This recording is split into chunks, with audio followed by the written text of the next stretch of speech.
The Thunderbird riders had just rolled into Joe's Fuel and Fix, their engines grumbling like distant thunder settling into the earth. Heat shimmered off the asphalt, the kind that made the horizon waver and the air smell like gasoline and dust.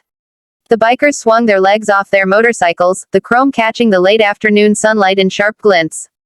They were loud men, leather vests patched with stories, boots that had crushed gravel across half the state, voices that carried over roaring engines. But as they dismounted, the roar faded into the familiar lull of a pit stop, the clink of metal, the hiss of a cooling engine, a chuckle here and there. Then everything stopped. At first it was just motion at the edge of Blade's vision, a blur of movement near the big red ice machine. He turned his head, squinting through the heat waves, and saw something so out of place it froze him mid-sentence, a tiny girl, barefoot, flying across the gravel like she had outrun the devil himself. Her dress, pink once, now dusty and torn, flapped around her skinny legs. Her hair stuck to her wet cheeks, more dirt than curls, and she gasped between ragged sobs as though each breath injured her. "Hey, whoa, easy," one of the bikers muttered, but the girl didn't slow down. She ran straight to Blade, the largest, most intimidating of the group, and crashed into his leg, clinging to his vest with trembling fingers. "Please," she choked out, her voice breaking into a squeal of panic. "Please help. They're beating my mama. They're beating her." Her words sliced through the air sharper than any knife. A deep, solid silence rippled through the gang. Even the wind felt like it stopped to listen. Blade looked down at her, a frown etched into the lines of his sun-battered face. He'd been called a lot of things in his life, scary, dangerous, rough, but nothing ever prepared him for the feeling of a child grabbing onto him like he was salvation. He dropped into a squat, his leather vest creaking softly as he lowered himself to get eye level with her. "Hey, hey," he said gently, his voice gravelly but soft in a way most people never heard. "Slow down, sweetheart. Tell me what's going on." She sucked in a shuddering breath. The tears on her face cut clean tracks through the grime. "Two men," she managed, her lip trembling. "They came to take our stuff. Mama said they couldn't," and then, her throat closed, and she let out a high, panicked wail. "They're hurting her. Please." Another biker, Rooster, stepped forward, his brows furrowed beneath his bandana. "Where is she? Where's your mama?" The girl lifted a shaking arm and pointed toward the tree line behind the gas station. Beyond the rust-streaked dumpsters and patchy grass sat a narrow dirt path, half swallowed by weeds. It led toward a cluster of old trailers, the kind people passed without looking because looking made them feel guilty. "In there," she whispered. "The blue trailer with the broken porch." Blade's jaw tightened. He had seen plenty of bad things in his life, but nothing twisted his gut like the thought of men hurting a woman in front of her child. He put a steadying hand on the little girl's shoulder. "What's your name?" "Lila." "All right, Lila." He nodded once, firm and certain. "We're gonna help your mama. But I need you to breathe for me, okay? You're safe now." She tried. Blade saw her small chest rise and fall in quick, desperate huffs. Her entire body shook, but she managed a tiny nod. The bikers around them exchanged looks, silent, sharp, unanimous. They weren't saints. They weren't even close. But there were lines you didn't cross, not in their presence, not in their world. And hurting a woman in front of her kid. That was a line drawn in steel. Blade stood up, lifting Lila. With him as though she weighed nothing. She clutched the front of his vest like she was afraid he might disappear.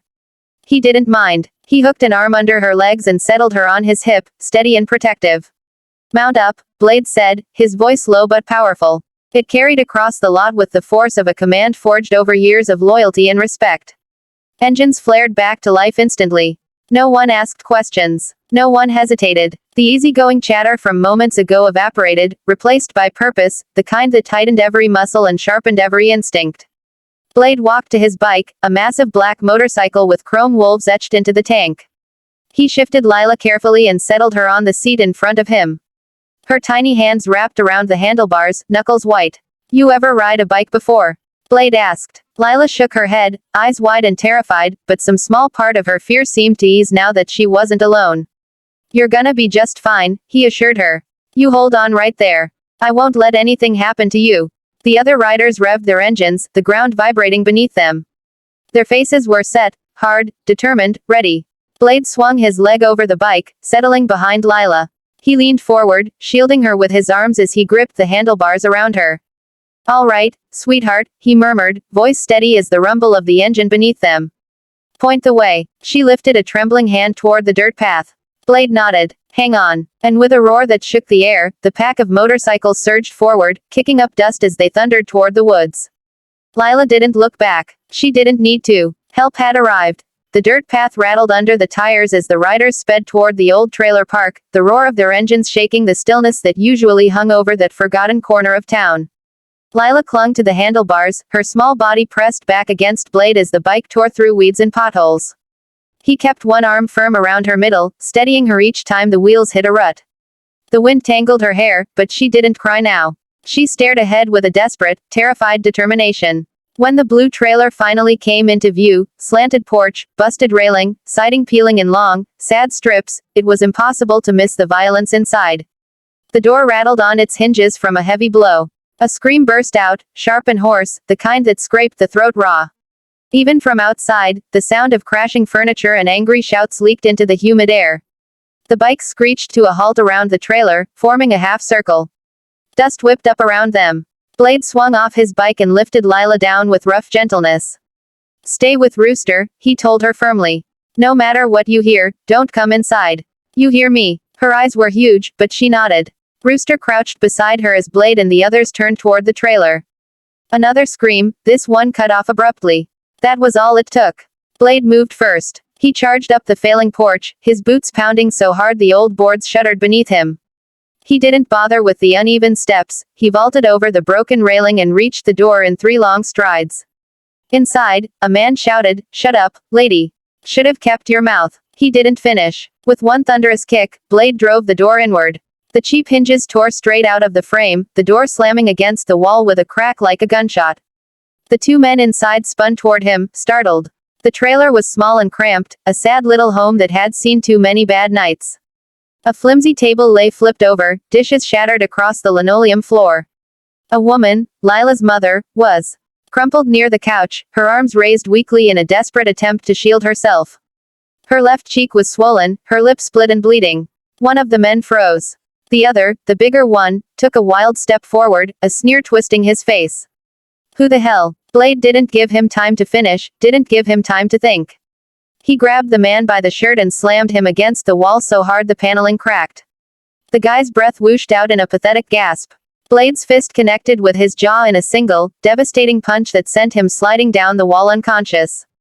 The second intruder lunged toward the kitchen counter, reaching for something, a bottle, maybe, or a knife. But Tank was already inside, barreling through the doorway like a freight train. He caught the man around the middle and drove him onto the floor, pinning him with a knee to the back. The guy wheezed and tried to twist away, but Tank's weight alone rendered him useless. Think you're tough hitting a woman? Tank growled into his ear. Try moving now. Go on. The man whimpered. Outside, 2 more bikers entered, quickly securing the intruders with zip ties they carried for bike repairs, a convenient coincidence that now served a higher purpose. The men were dragged out into the sunlight, faces bruised, pride shattered, limbs flailing uselessly as they were dumped in the dirt like trash. But Blade wasn't paying attention to them anymore. He was already kneeling beside Lila's mother. "Ma'am," he said, his voice strangely gentle coming from such a rough-looking man. "You hurt bad. Can you get up?" She blinked up at him, dazed. Her eyes were glassy with pain and fear, but when she saw Lila through the broken doorway, clutching Rooster's hand, something in her face cracked open, relief, powerful and overwhelming. Mama," Lila cried, trying to run forward, but Rooster held her back until Blade nodded to him. "It's okay," Blade said softly. Lila rushed inside, dropping to her knees beside her mother, throwing her arms around her. The woman trembled as she held her daughter tightly, burying her face in the girl's hair. "I'm sorry," her mother whispered through tears. "I'm so sorry, baby. You're okay now," Lila sobbed. "They helped us, Mama. They helped." Blade stood slowly, his shoulders tense, jaw clenched. He looked around the trailer, at the overturned furniture, the spilled cereal, the dent in the wall where someone had been thrown. He'd seen plenty of horrors in his life, but something about violence in a place so small and fragile hit differently. This wasn't a battlefield. This was a home. Rooster stayed in the doorway, arms crossed, watching the intruders outside to ensure they stayed put. Tank came in, rubbing his knuckles, breathing hard. "Sheriff's on his way," Tank announced after making a quick call. "Said he'd be here in 10. "Good," Blade muttered. While they waited, the bikers silently got to work, no instructions needed. It was instinctive, the way men who'd lived hard lives offered help in the only language they knew. Two of them lifted the overturned table back onto its legs. Another gathered shattered pieces of the broken lamp into a neat pile. Someone propped the door back in place so the trailer didn't look, as one biker put it, like a hurricane with anger issues ran through. Blade found a clean towel in the kitchen and gently handed it to the woman, who dabbed at her bleeding lip while holding Lila close with her other arm. You didn't have to, she whispered, voice shaky. I didn't even know anyone heard. Your girl made sure we did, Blade said. She's brave. Damn brave. Lila sniffled, clinging to her mother's shirt. Outside, sirens wailed faintly in the distance, getting closer. The intruders squirmed in the dirt, cursing under their breath until the sound of approaching law enforcement silenced them. The sheriff's car pulled up with a spray of gravel. He got out, taking in the scene, the bruised men, the parked motorcycles, the bikers standing watch with grim expressions. Let me guess, he sighed. These two picked the wrong house today. Something like that, Blade replied. The sheriff didn't ask more. He knew better. As the intruders were hauled into the back of the squad car, Lila's mother stood shakily in the doorway, leaning on the frame. Her eyes landed on Blade. Thank you, she said, her voice thick with emotion. I don't know what would have happened if you hadn't come. Blade shook his head. Don't thank me. Thank your daughter. She's the one who fought for you.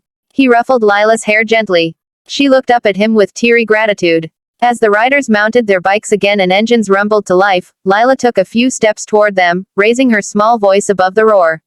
You saved my mama, she said. You're heroes. Blade paused, one boot on his pedal. He gave her a small smile beneath his beard, soft, genuine, rare. Nah, he said. We just look out for our own. And as the bikes rolled away down the dirt path, leaving a swirl of dust and the faint echo of thunder behind them, everyone who stood watching knew one thing. What the bikers had done wasn't justice. It was something deeper, something unforgettable, and the town would speak of it for years.